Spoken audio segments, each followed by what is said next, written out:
we joined Tommy and Jimmy at the T&J Auto Garage. Hey, hand me that wrench there, would you, Tommy? What you doing?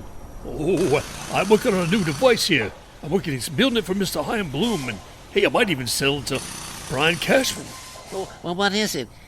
Well, it's a specialized calculator. I call it the Judgeinator. Here, let's see how it sounds.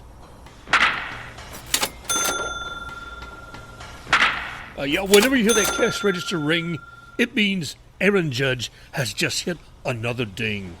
The tabulation here with my Judgeinator calculator now says that Aaron Judge should be paid $40 million a year. I wouldn't want to be Brian Cashman this Christmas. No, but Chaim Bloom might be happy.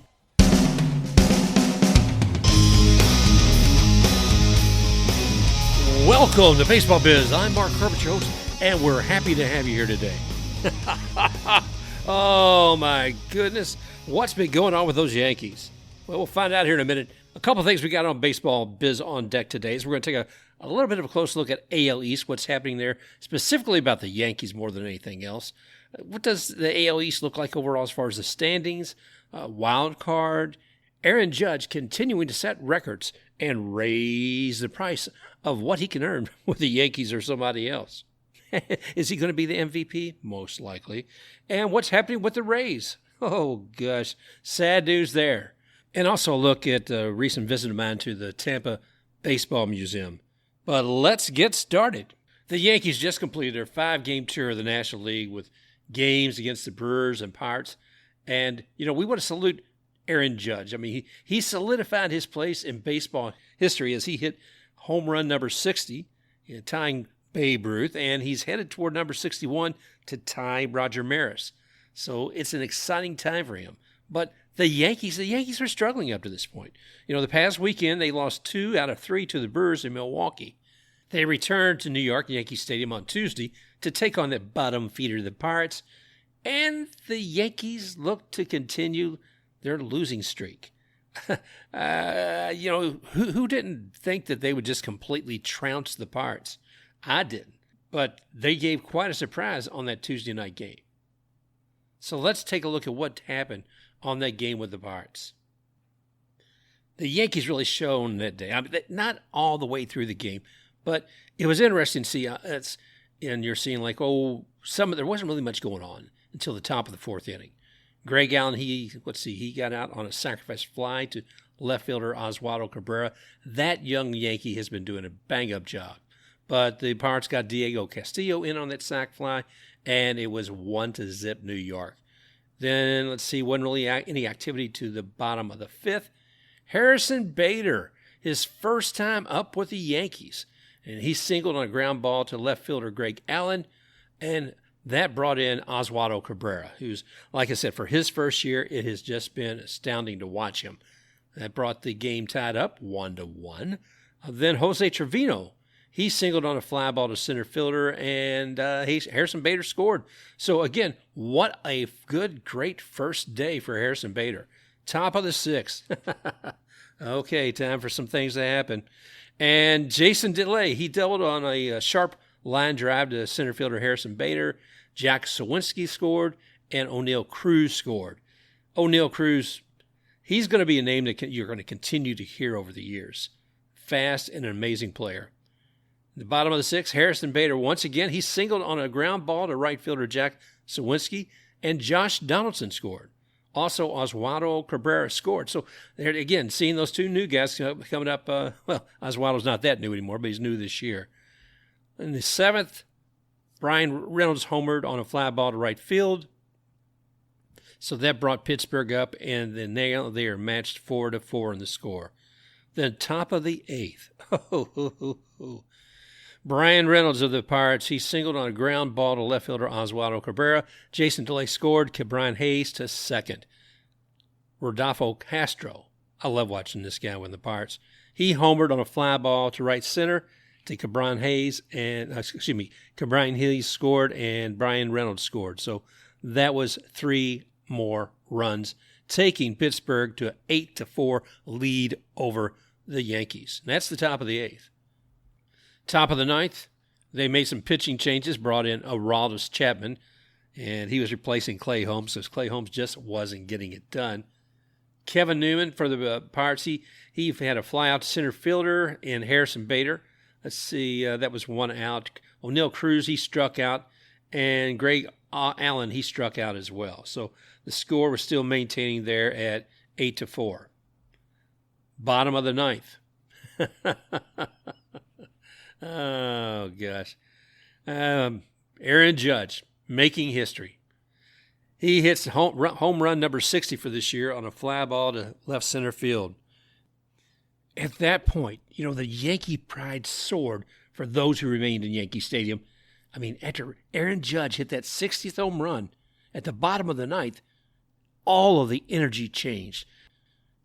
But, after being prodded by the fans, the team, and his manager, Aaron Boone, Aaron Judge stepped briefly from the dugout, gave a tip-of-the-hat curtain call to the fans.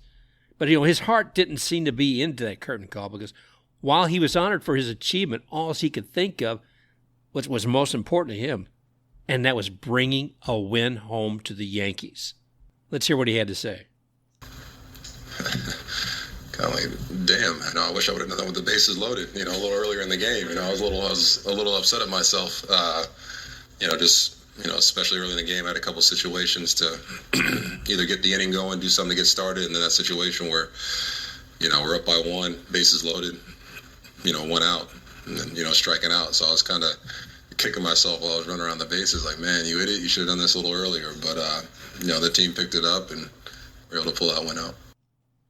The vitality of that moment infused the Yankee dugout to dig deeper and find something to turn that tide. And Giancarlo Stanton sealed the deal with an ultimate grand slam and took them to a 9-8 victory. But that just didn't easily happen because, as I said, Judge ignited the fire. After his home run, Anthony Rizzo doubled. He gets a line drive out there, and then Gleyber Torres, they give him a walk. So you got two men on base. Then Josh Donaldson, he singles on a fly ball, and suddenly you got the bases loaded with Yankees. Who comes up to the plate? None other than Giancarlo Stanton. And he just hasn't been his regular self. He's been suffering lately. But here it is, man. This is like the critical situation to win. And lo and behold, he does what needs to be done. He comes up and slams that ball and knocks it out and has a grand slam. But not just any grand slam. It was an ultimate grand slam. What is an ultimate grand slam, you may say? Well, looking here from Daniel Kramer from MLB, he reports, an ultimate grand slam is classified as a player hitting a bases-loaded walk-off homer with his team trailing by 3 runs. There have only been 32 instances of this on record since 1925, a player hitting an ultimate grand slam. Now, there's some question because some record keeping may not be completely accurate, but it is interesting to see that the last ultimate grand slam, it wasn't years and years ago, but it was very recent. So while there have only been 30 ultimate grand slams, it's certainly worth noting that they've hit 2 of them this year. One with Giancarlo Stanton the other day, and the other with none other than Mr. Josh Donaldson when he was facing the Tampa Bay Rays on August 17th. Quite a historic year for the Yankees overall. After all this, a rather humble Giancarlo had to say this about how he felt when he hit that grand slam.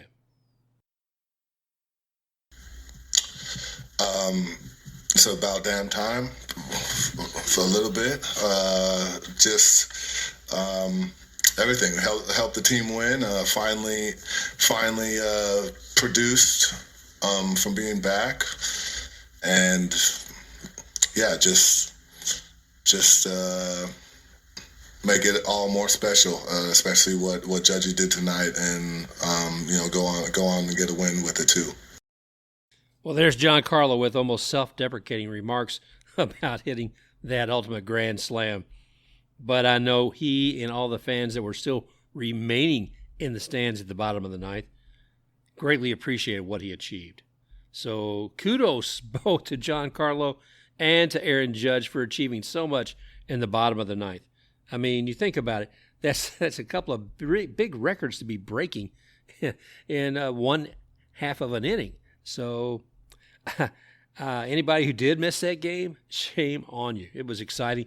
If you're fortunate and you can find it somewhere like on YouTube, or maybe if you have MLB.tv, you can go back and find some of the historic games, and they should have this one up there as well. So now the Yankees have swept their challenging 2-game series with the Pirates, winning again on Wednesday, defeating the Pirates with a 14-2 win, which was exactly what I would have expected, more likely on Tuesday as well. So I was kind of surprised that the Pirates were really pulling the Yankees' chain all the way until the bottom of the ninth. On deck for the Yankees, what's the remainder of the year look like? Well, let's see.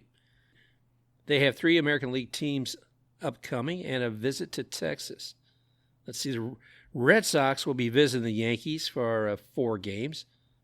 Boston's been suffering too, kind of as a bottom feeder in the AL East.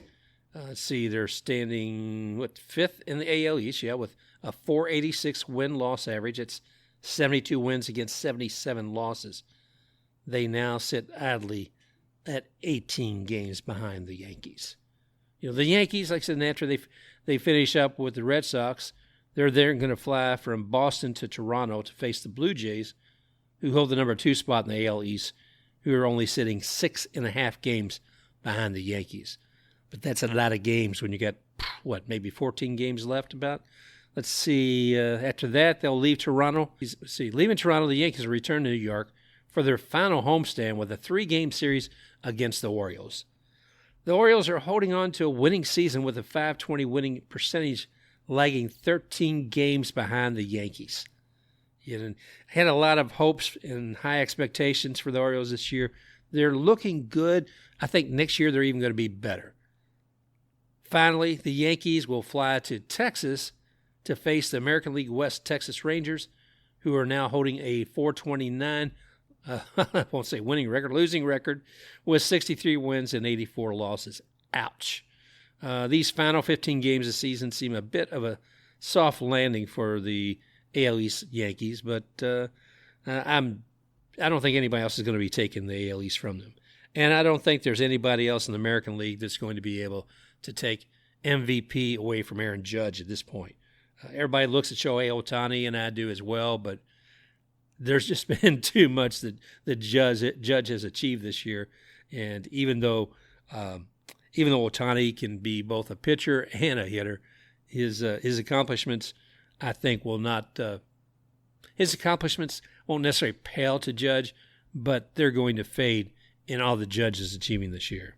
So I want to send congrats again out to Aaron Judge and also to Giancarlo for that ultimate grand slam, giving us some of the most exciting baseball that I've ever seen. All of us non-Yankee fans can kind of look and wonder, as Aaron Judge continues this 2022 home run march to greatness.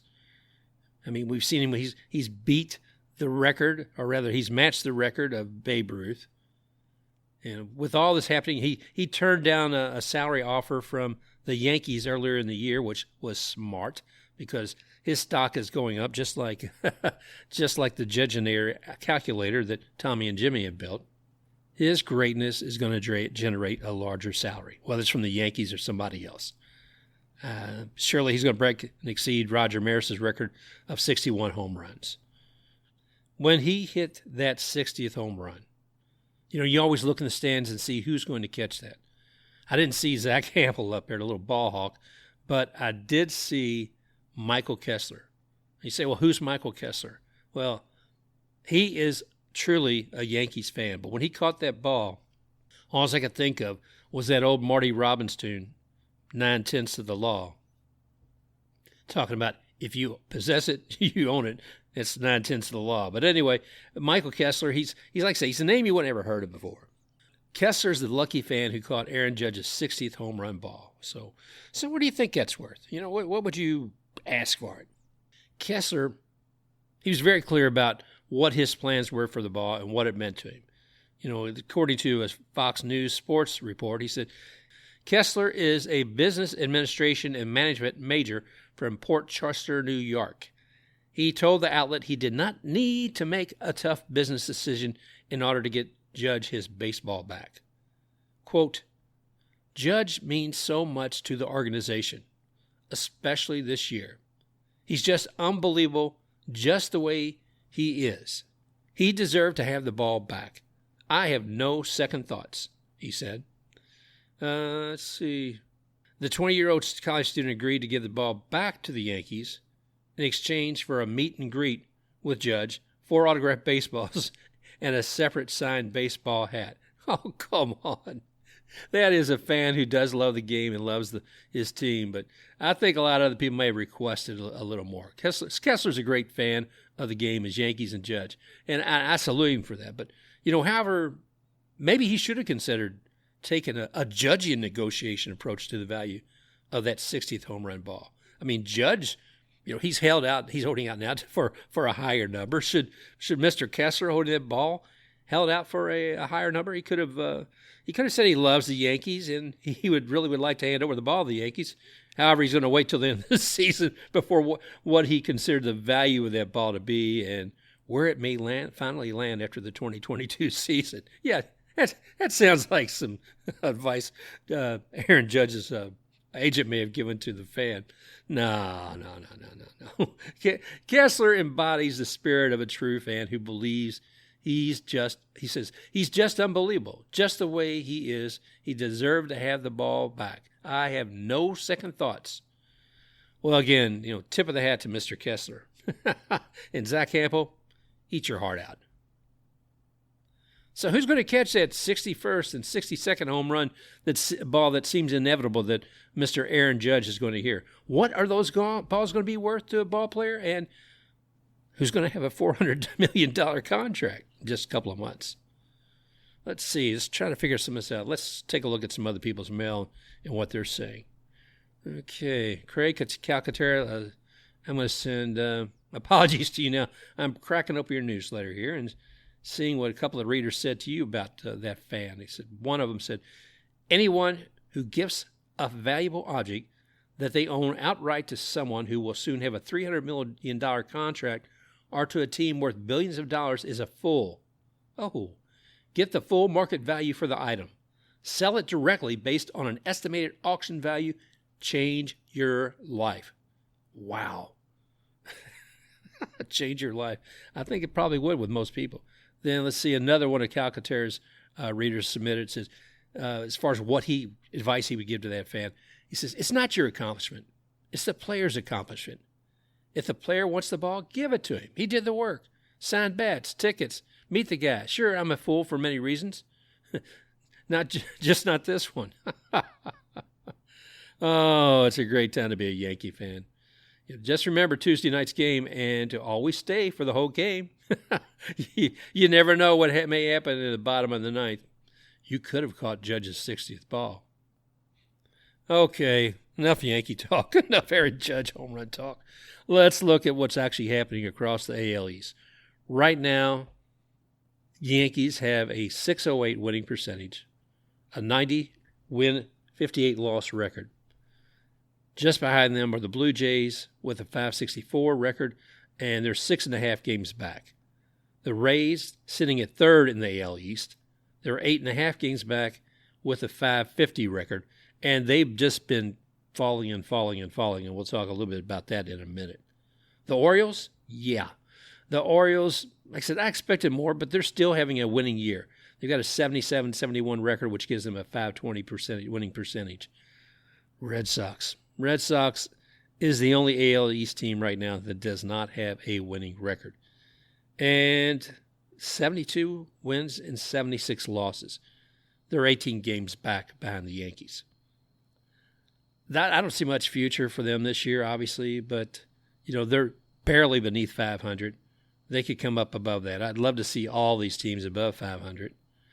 So what does the wild card look like for the American League right now? Houston, they've nabbed it. They're done. They've already won their division. They've got 99 wins and 51 losses with a .660 record. Yankees, they haven't clinched it yet, but they've got 90 wins, 58 losses, a .608 record. Cleveland, when you're looking at the American League Central, 82-67 with a .550 record. And when you look at that .550 record, you can also look in the AL East and say, Oops, the Blue Jays have 564 and the Rays have 550. Looking at the American League wild card, we're seeing that Toronto is numero uno there with a 564 record. And then you have Tampa Bay, half a game back behind them, with a 550 record. And Seattle in third place with a 547 record. Now, after that, Baltimore. Baltimore is about 4 games behind Seattle, so moving up to number 3 in the wild card race. Not completely out of the realm of possibility, but it'd be tough. After that, the White Sox and the Twins. So it's going to be interesting to see how that plays out, and quickly give you a rundown on National League. We're looking at Dodgers. They've got the whole thing sewn up with 103 wins. The Mets still going to be fighting a little bit there. They've got 95 wins as compared to Atlanta with 93. So not at the moment, New York is leading the NL East. And then NL Central, St. Louis is leading that. And the wild card teams go in this order at the moment: Atlanta, San Diego, Philadelphia. So that's what's happening there. Now, let's turn to my beloved Rays. It is a tough year. I don't know. We've had some injuries, and it looked real poor, but then we had some new guys come on, and things were really looking great with Peralta and Siri, and Paredes was looking great, some others as well. And they've been struggling the last few games. Part of that's because they were playing the Astros, who I consider the best team in American League at least. But looking at some notes from Matt Germain from a couple of days ago, here's something to make me smile. He was given a summary on the Rays affiliates. Let's see, the AAA team in Durham, they were leading their division by 1.5 games. The AA Montgomery team, they are, 1-0 in the playoffs, so I don't know where they are now. I'd have to check it, maybe update that later in the notes. Bowling Green, the A-plus team for the Rays, they are also in the playoffs. And the single A team, the Charleston team, they're championship winners in the Carolina League. Rookie League, the Florida Complex League, they finished first overall in the championship series. So good things as far as how the minor leagues for the Rays are looking. It's just a little hard when you get to the major leagues what's happening. If you look at the last 10 games, the Rays have had 4 wins and 6 losses. Ouch. They've lost the last 3 games solid. Ouch again. The Rays, they set history this week by losing, as Mark Topkin pointed out. It's the first time the Rays were swept in a home series of 3 or more games since April 19th, 2019. Okay, April 19th through the 21st, 2019. The good news is that the Ray fans got to see a couple of Tampa natives provide some great performances this past week at the Trop. Unfortunately, they weren't wearing Rays uniforms. There are other Tampa natives playing elsewhere. One of them, of course, was the pitcher for the Astros. That's Lance McCullers. And Kyle Tucker, who just is mean as hell at the bat. So we got to see both of those guys. But again, unfortunately, in Astros uniforms. Tampa's just got such a great number of people that have joined the game, who've done well in the game. I was mentioning those 2 fellas, but you can even look at other ones closely, like Pete Alonso. And going much further back to one of the first people who came in the major leagues from Tampa, and that was Al Lopez. If you want to find out more about those type of folks, a visit to Tampa Baseball Museum is a great way to start that. So if you're in Tampa and you're heading down to that fun place, Ybor, you can also find the museum there as well. I'd say it's certainly worth scheduling a time to go visit. They've got limited hours, but they've got a few exciting things going on there. We'll talk more about that in a minute. But if we're going to go back to the business of baseball, you heard the Judgeinator and what Tommy and Jimmy have said as far as finding out from their supreme calculator what Judge is worth. What is it again? Run that calculation. $40 million a year. Yeah, I think the last Yankee offer was around $30 million a year, and it's just. Judge's stock continues to build with each hit and home run. He's now at 60 for the year. So does his value when he reaches free agency after this year? What's going to happen? The Yankees front office has has let it be known that they will do whatever they need to keep him as a Yankee. And I'm really curious to see what that is. History is keeping its eye on Judge. He's closing in on Yankee Roger Ramirez's 61 home run record for the year. That's going to happen. That was said all the way back in 1961. So what's going to happen with Judge? Will he actually be offered something worthwhile by the Yankees to keep him there? I can't imagine him not doing it. Recently at Fenway, someone asked Judge, would you consider ever dropping the pinstripes and coming to the Red Sox? Judge, in this typical shucks kind of fashion, was like, well, I think we'll just kind of wait till after the end of the season before I ever address anything like that. It's not difficult to see why he would do that. Why should he? It's just going to give him a little bit more of leverage with the Yankees to get a salary that I think he's well worth. But while all this is happening, I can't help but think back to last year with Freddie Freeman. We all knew that the Atlanta Braves wanted to keep Freddie. Freddie spoke highly of his history with the Braves and how he looked forward to having the negotiations completed. But then it didn't happen. The Braves went back and forth with Freeman's agent, but in the end they had to make a decision, and I'm talking about the Braves.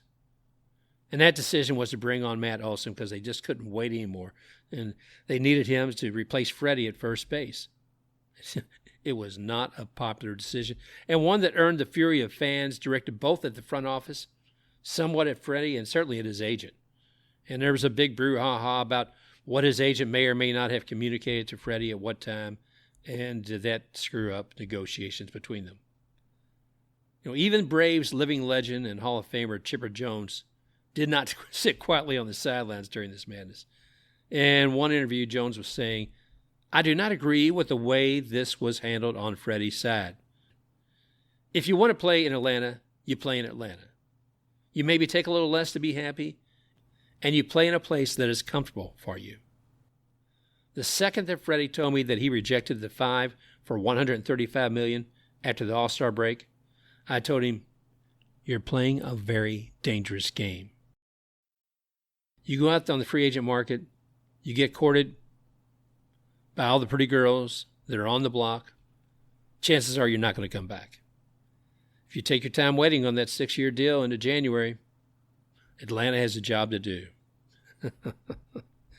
Well, Chipper Jones hit that on the mark about Atlanta had a job to do, and they did it. And I think a lot of us who really loved watching him in the Braves uniform, it hurt a lot to see that happen. But, others get to enjoy Freeman. He gets to enjoy a little bit more money, and hopefully that's something that goes well for everybody. We'll see.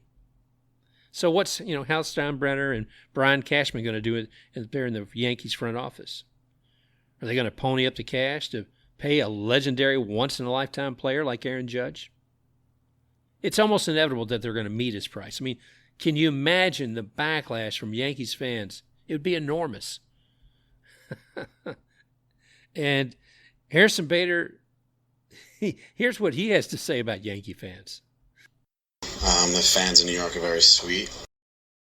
That may be true for him, and I'm glad he had such a great first game with the Yankees on Tuesday, but man, I don't think they'd be sweet if that's the case, if Judge was not on their team next year.